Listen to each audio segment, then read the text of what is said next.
imagine an opportunity to come together with the foremost thinkers of our time and explore different possibilities for peace. Euphrates Summit, Our World Beyond 9/11.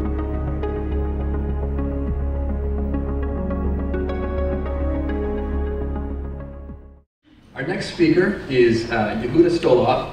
He's the Executive Director of the Interfaith Encounter Association, an organization that works to build peaceful intercommunal relations in the Holy Land by fostering mutual respect and trust between people and communities through active interfaith dialogue. Dr. Stolov has lectured on the role of religious dialogue in peace building throughout the world, including Jordan, India, Indonesia, Turkey, South Korea, North America, and Europe. Among other activities, Dr. Stolov is a member of the steering committee for the United Nations Decade of Interreligious Dialogue and Cooperation for Peace.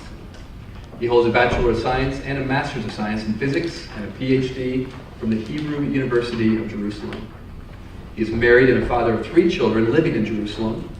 In 2006, he was awarded the Immortal Chaplains Foundation Prize for Humanity, which honors those who risked all to protect others of a different faith or ethnic origin. What's it feel like to get an Immortal Award? Well, we are pleased Dr. Stolov has taken the time to join us mortals here today. So let's help welcome Dr. Yehuda Stolov.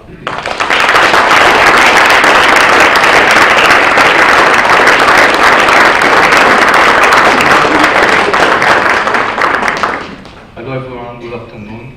I want to thank the organizers for inviting me here and all of you for coming to be here and hopefully listening without making too many noises. I'm here to tell you the story of the Interfaith Encounter Association, an organization of which I'm the executive director. The Interfaith Encounter Association started in 2001 with the idea to use interfaith dialogue as a process that will lead to peace in the Holy Land and beyond. So usually when people talk about peace in the Holy Land, they know very well how it will look like, but they have no idea how to get there. We say that the basic concept, which is in the knowing very well how it will look like, the separation of the 2 societies, is fortunately or unfortunately impossible. So we are destined to live together. We have to live together. We have to know how to do it. The width of the Holy Land, the distance between the Mediterranean Sea and the Jordan River, is about 60 miles. So we live in a neighborhood. And sometimes I use the metaphor of a Catholic couple who have problems in their marriage, and they need, but they're also destined to live in the same apartment, not only that they cannot divorce. So obviously these people need not a good divorce agreement, but marriage counseling. Different thing. It's not that divorce agreements are not a good solution. Sometimes they are good, but they're not good for this problem. The good news is that the way to reach to real peace, to good relations between the communities, is not that difficult. It's actually quite easy if you take the right path. So what is the right path and what am I talking about? Obviously, the relations between the different communities in the Holy Land are not good. Everyone knows that. But why they are not good? In our analysis, they are not good because, not because people know the other very well and know that the other is so terrible to live with. Even if this was the situation, still we had no choice. We needed to learn to live together. But fortunately, the situation is that people have very, very little interaction with each other between communities. And people have very little real knowledge about the other. But of course, we always maintain full image of the other. And what we lack, we fill with prejudices, with stereotypes. These are usually negative. And then whenever there's some real information coming in, it is interpreted in light of these negative stereotypes. And of course reinforces them and proves that they are right. And when this image is rooted in our way of reference to the other, we can hear as many lectures as possible about the humanity of the other. We will probably, on the conscious level, we can understand it. We will agree, we will nod our heads, but we will also continue to hold our prejudices. The only way to get rid of these prejudices is to confront them with reality. And this we do through direct encounter between people of different communities. Now, encounter, okay, that's the first step. But you have to say, it is important to say which type of encounter. Because if you take a random group of Israelis and Palestinians, put them together in the same room, tell them nothing, after 15 minutes maximum, they're fighting about politics. And then they end up reinforcing the prejudices that they got in, probably in a worse situation than they came in. So this encounter is usually not very effective in bringing people together. So what we propose instead is interfaith encounter. When we come to meet each other from the perspective of our religious traditions, the first thing that happens is that the conversation goes much deeper, because at least in our part of the world, religion is very much in the center of the culture. So even people who define themselves as totally secular will be connected to their religious tradition, and this religious tradition will have deep existential value for them. And this will make the conversation much more intimate than just exchange of opinions, definitely more intimate than trying to talk about political issues. A second advantage is the fact that people discover many similarities between the different traditions. And this is for new people a real revelation.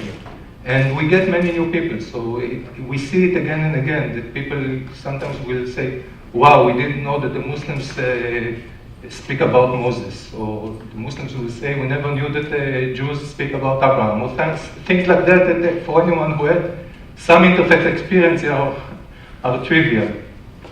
A third advantage, which is maybe even more important, is the fact that when we talk about our religious views about a given subject, we can discuss differences in a way that not only does not threaten the conversation, but help construct it. Because in a way, when people come to interfaith dialogue, they are somehow expecting to hear about different views, not about similar views only. And in this way, we train ourselves to develop friendships with people that we disagree with, which is the main challenge that we are facing. Another big advantage that comes from the apolitical nature of the organization and the dialogue, because as I said, we do not talk about political issues, but more than that, we do not hold any political views as an organization. You can believe on anything and still understand that whatever you believe in cannot be realized before we have good relations between the communities. So regardless of whether you want to get there and there, we first have to walk here in the path of building these good relations. Then when we cover enough ground on this path, then we can discuss whether we should go there or there or there. So we are able to include people from all parts of the political spectrum. I mean, in the Israeli society, that means from the radical leftists to the settlers in Hebron. In the Palestinian spectrum, it will mean anything from Fatah to Salafi Sheikh that just participated a few months ago in one of our encounters. This more or less we had in our mind when we started the organization. But when we started the organization, our main focus was on the first exposure to the other. So we were thinking about bringing many people to first meet the other, because in the first encounter, it's the time when you get rid of most of your prejudices. But very quickly we understood the importance and the value of developing ongoing relations. And we started to build ongoing groups that meet typically once a month, bring together neighboring communities, and build relations between these communities. And these groups serve three roles. The first role is just to give an opportunity for encounter, because the communities in the Holy Land are so segregated that even if I get up one day in the morning and I have the inspiration to meet the other, I don't know where to do it, how to do it, where. And so if there's a group of the interfaith encounter in the area, You have a time and a place, and you can join.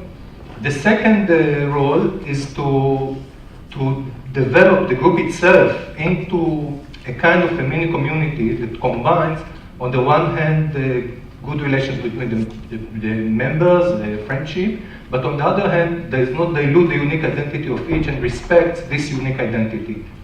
And as most people will think that such relations are impossible, at least in the Holy Land, the existence of the group serves as an example that it is possible. So the third role will be to include more and more people into the process of the group, so that the overall pattern of intercommunal relations is changed with time. And until now, we established 38 groups from the Upper Galilee to Eilat, including 8 groups that include Israelis and Palestinians from the West Bank. Among them, 3 groups of settlers and Palestinians, which is very unusual. And maybe to illustrate the process that people are going through, I can tell you that during the years 2002 to 2005, which were the years when the Intifada was very much active and every day something bad was happening, we held 12 Israeli-Palestinian retreats with an organization from Nablus. The Palestinians were young adults coming from Nablus, spending 12 hours on the road that should take 1 hour, escaping Israeli tanks and ambushes and whatever. The Israelis were coming from Tel Aviv or Jerusalem, escaping exploding buses and stuff like that. Both of them mostly had never met the other before. So all they knew was coming from the media, which means the other is only trying to kill them.